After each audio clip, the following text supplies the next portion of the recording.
আওয়ামী লীগের প্রভাব খাটিয়ে রংপুরের গঙ্গাচড়ায় ব্যক্তি মালিকানাধীন জমিতে গুচ্ছ গ্রাম গড়ে তোলার অভিযোগ উঠেছে।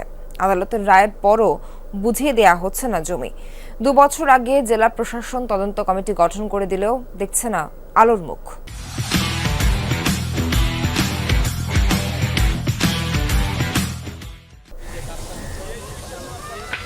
ভূমিহীনদের জন্য আবাসন প্রকল্পের নামে রংপুরের গঙ্গাচড়ার মরনিয়া ইউনিয়নে 2016 সালে 7 একর জমিতে গড়ে তোলা হয় আরাজি জয়দেব গুচ্ছগ্রাম।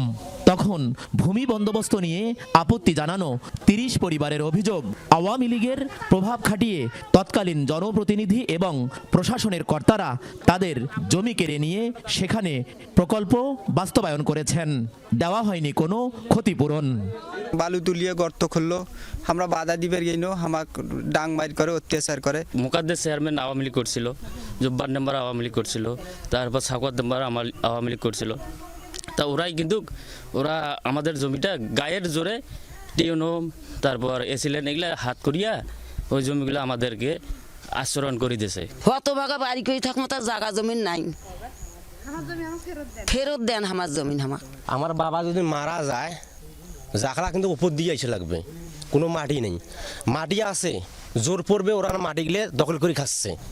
এদের মধ্যে আদালতের শরণাপন্ন হন 3 কৃষক। দীর্ঘ লড়াইয়ের পর বিচারকের রায়ও আসে তাদের পক্ষে, কিন্তু জমি বুঝিয়ে দিচ্ছে না প্রশাসন।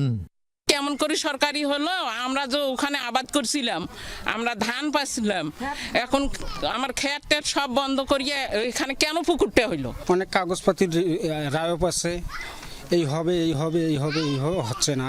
আমাদের কথা এখন যে সরকার আসছে, আমরা যেন শান্তি মতো থাকতে পারি। রায়প্রাপ্তরা জমি হস্তান্তরের আবেদন করলে একটি তদন্ত কমিটি গঠন করে জেলা প্রশাসন, কিন্তু 2.25 বছরেও আলোর মুখ দেখেনি সেই প্রতিবেদন।